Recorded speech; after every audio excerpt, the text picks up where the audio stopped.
Hi, it's Friday, September 28th, which means this is my last September entry. So this concludes my first month of law school. And wow, what an eventful month it has been. I don't remember which episode number this is. I think it's episode 6, but I can't believe that there's already been so much to talk about. So this was not a very high point week. So first of all, one of my classes, legal process, the lectures are they're quite frequently online, which means at a certain time of day, the lectures all get released and you can watch a video and you can do the material on your own, that sort of thing. Good for the flexibility, bad because sometimes you can lose track of things, and that's what I did. So I had a mistake where I looked at something, thought I knew when it was due, and thought I knew what I was supposed to do, and just missed it. So the thing with legal process is there's a lot of evaluation that isn't worth very much, and it's kind of all stacked together, and I missed one, so that's 2% gone. I really beat myself up over that because I was like, these are easy. This isn't actually even that hard to do if you just kind of don't take your eye off the ball. So I was pretty angry at myself, not because I forgot about it. No, because I sat down, I looked at it, and I thought I knew what and when, and I was just wrong.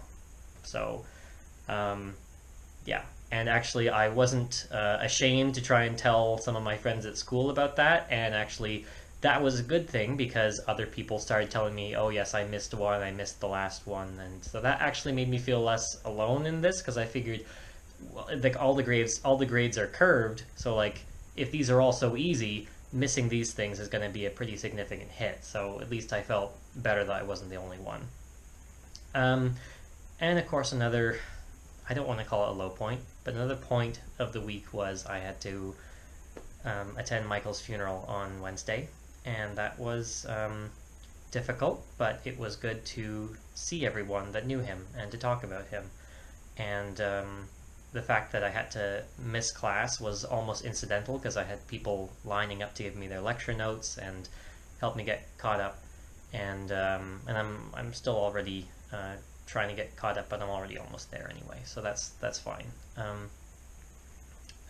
But yeah, so it was a little tough to get things done this week after having beaten myself up and thinking about other things. And then one of the things I found interesting was that as I'm looking at the pile of work that I need to do, just the normal pile of work is high.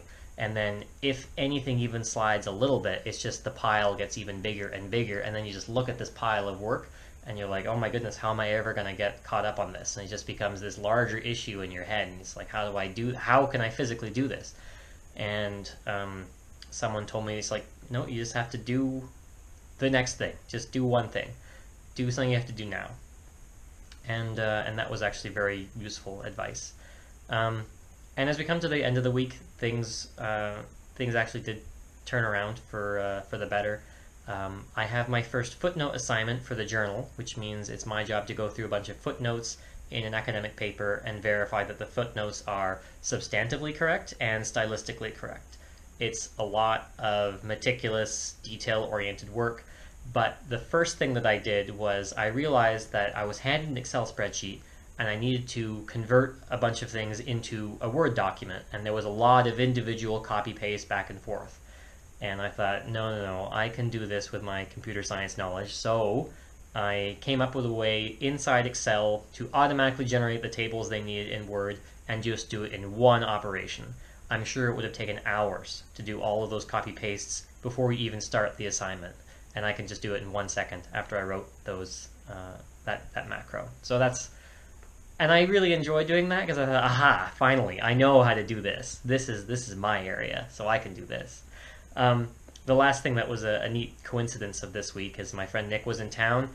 Nick, it was great to see you, and we got together this Friday evening with this evening with his brothers, and his brother was in town for a legal conference, and on my way down to meet them, I was reading my contracts assignments, my assigned reading, and I happened to mention to Nick's brother the case I was reading, and he said, oh, actually, yes, at the conference I was just at, someone was talking a lot about that case.